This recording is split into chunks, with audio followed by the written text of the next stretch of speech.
A lot of us have become comfortable in our dysfunctions. That's what the comfort zone is.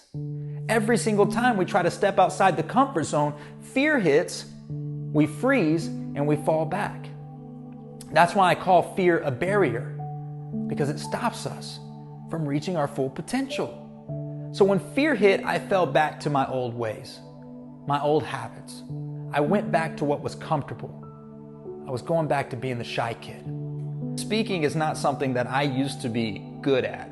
I was a shy kid, like the shyest kid on the planet, like couldn't even order my own food at restaurants because I couldn't look people in the eyes. I was that shy. So it's crazy to me, and it still blows my mind, that I am a public speaker. I had split parents. A lot of you know what that feels like.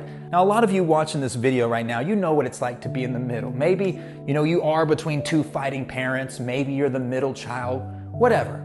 The middle is a lonely place, because in the middle, you have to deal with everybody's emotions.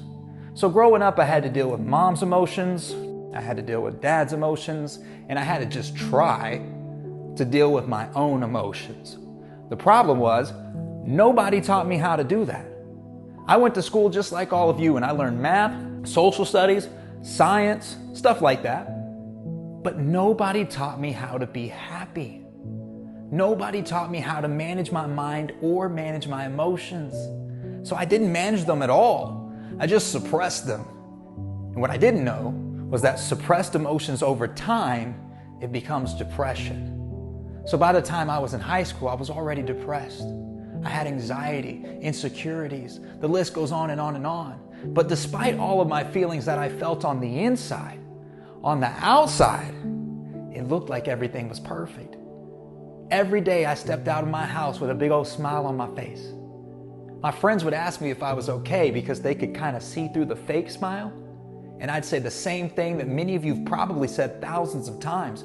I would say that I was fine, I was just tired. And the reason I use that excuse is because it was half true. I was tired. I was tired of pretending that I was okay. I was tired of being tired. And yeah, I wasn't sleeping because my anxiety was keeping me awake, but it was deeper than that. But I wasn't willing to go deeper because it meant I had to be vulnerable. I thought vulnerability was a weakness.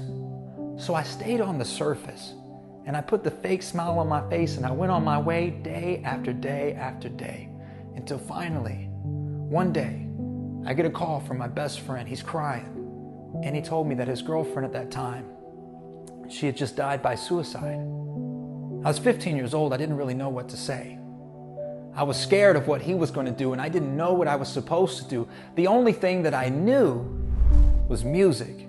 Some of you know that when you're going through something in life, you put on your favorite song. You listen to your favorite artist, and then you relate to that artist through your feelings, and then you don't feel so alone in your feelings. So that night that my friend called me crying, I told him, bro, come over to the house tomorrow. Let's put together a song. And the reason I had that idea was because his girlfriend, to me, was the happy girl, the lucky girl, the cool girl.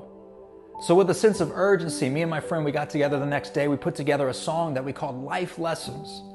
And I put my emotions into my music. I asked myself, how would it feel if you were her? Because I knew what it felt like to hide behind a fake smile. So I put those feelings into the song. I wrote the song 10, 15 minutes. Felt good about the song. It was done. It was time to take it to the schools. It was time to make a difference. And then all of a sudden, I got a case of the what ifs. It came with a bunch of questions like, what if nobody likes me? What if nobody listens? What if I'm not good enough? Right there in the studio, I looked over at my friend. I said, bro, I can't do this. I said, I'm the shy kid. Right there in that moment, I labeled myself the shy kid. And I learned something very important. If you label yourself, then you limit yourself. It doesn't really matter what people say about you, but whatever you say about you, that's what becomes true to you. I went back to what was comfortable. I was going back to being the shy kid. But then I saw the look of defeat on my friend's face. And I realized that this was one of the darkest moments of our lives.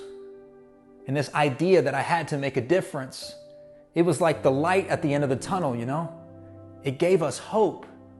So when I quit, it was like someone just shut all the lights off and we lost hope. So my friend, he didn't even say anything to me. He just put his head down because he was disappointed. So I put my head down because I was disappointed in me too. I didn't know what to say.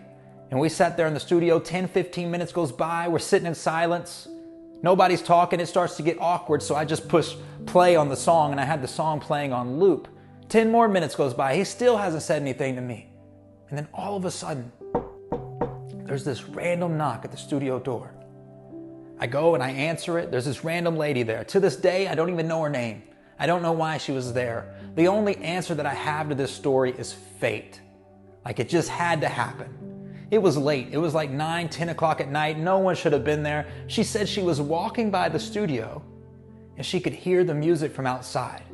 So I was like, is it too loud? You need me to turn it down? And she goes, no. Actually, I was going to see if you would let me come in and listen to that song. Stranger danger, right? I probably should have said no, but I had this gut feeling that I should let her in, so I did. She came in, she sits at the back of the room. Me and my friend are sitting up at the studio desk. I press play on the song and I put my head back down.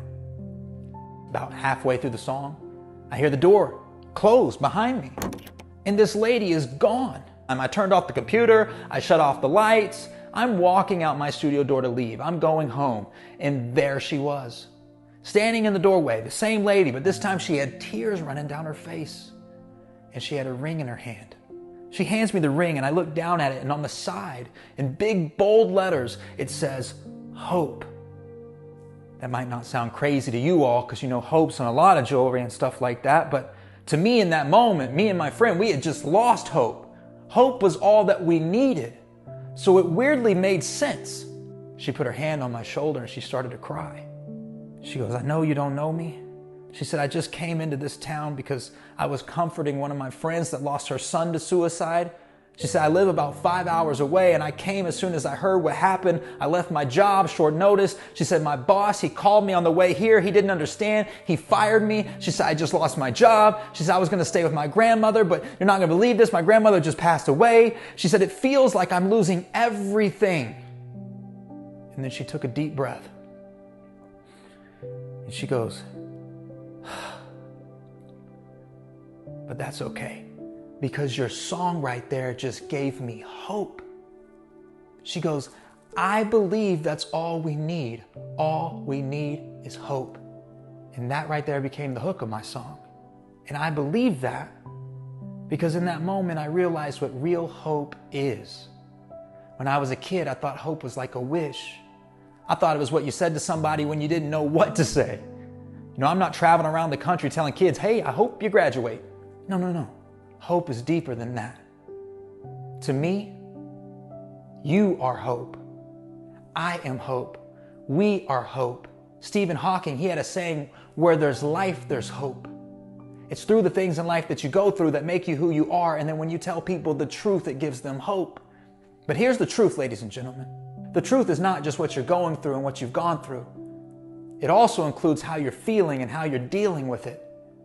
So if you're not talking about your feelings and you're not telling people the full truth and you're not fully connecting to the people around you, that's why you may be able to sit in a room full of 500 people and still feel alone, because you're alone in your feelings. But when you tell people the truth, it gives them hope. So if you're holding back the truth, holding back your stories, holding back your feelings, then what you're really doing is you're holding back hope. If you could overcome that fear barrier in your life that's stopping you from telling the truth, then even the deepest, darkest moments in each and every one of your lives has the potential to one day become that light at the end of the tunnel for somebody else. If you have the courage and the confidence to stand up and tell your truth. And the good news is, courage and confidence, it's like currency. It can be exchanged, it can be borrowed. We're all connected and we're all in this together. Overcoming that fear, building these relationships and getting connected to a positive community. And life gets easier, lighter, and better when we do it together. So let's get connected. Connection is important. That's how we're watching this video right now, through your internet connection. You know that feeling that you get when the internet goes out? Or you're in a place where you don't have cell phone service? I believe that's the same type of feeling that somebody gets when they walk into school every day and they have no friends. The same feeling that somebody gets when they go to work every day and they have nobody to talk to, sitting alone at lunch. And if you are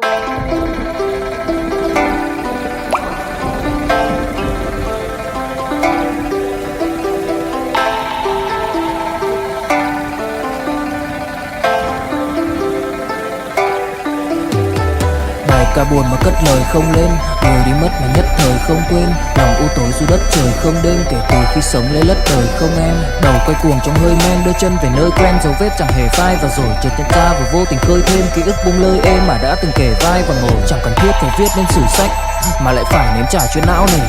Chẳng thể biết thời tiết đẹp như tranh, thực ra là đằng xa có một cơn bão về. Chẳng cần mơ hay chờ đến vạn kiếp để ta được cạn tiếp cho hết tiền giao bôi. Rồi chẳng thể nỡ để vỡ một nhân duyên nên ta chỉ khấn nguyện chọn đời này chung lối thôi.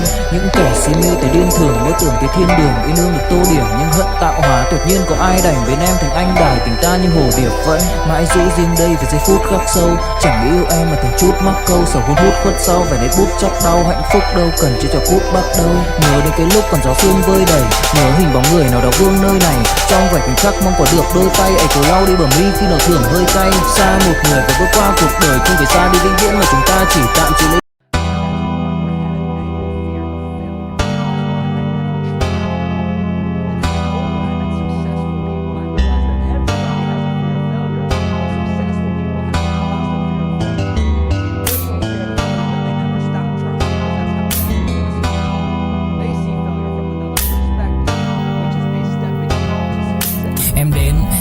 Cách em đi qua cái khẳng lãng mạn như thi ca khiến anh chẳng nhớ được gì cả, chỉ chút vừa vã anh ghi và anh không biết được là đôi mình còn gần bên nhau bao lâu nữa. Nhiều lúc anh nghĩ hay thôi mình có lẽ là đừng yêu nhau nữa, vì cãi vã nhiều quá anh mệt lắm, chia tay nhiều quá anh mệt lắm, tất cả ở em đều mệt lắm. Nhưng rồi thời gian cũng hết năm, em thì vẫn ở đó vẫn nắm chặt tay vẫn kể môi sát môi, anh thì vẫn như vậy vẫn nghệ sĩ nghèo chỉ có lời hát thôi. Em à, người ta mất nhau trong 2 tuần và ta xa nhau cũng 2 lần, anh không có phải thằng khờ cũng biết trái tim đâu đó đã phai dần. Phải cần một sự liều lĩnh để thấy mình còn luyến thương nữa không. Mình sống với nhau như vợ chồng, những tình thế này thì chưa giống. Bài nhạc anh viết vẫn chưa xong, liệu rằng ngày đó có khi say anh thường hãy nhắc về em, mong khỏa lấp những u tối khoảnh khắc về đêm. Nghe lại bài ca ngày xưa cũ ta hát về nhau, nhớ những giấc mơ ta từng ước to tát về sau. Và đó là khi mà anh dần lụy là không làm chủ chính mình, thấy không gian trở nên tồi tệ, mọi thứ bao phủ chính mình.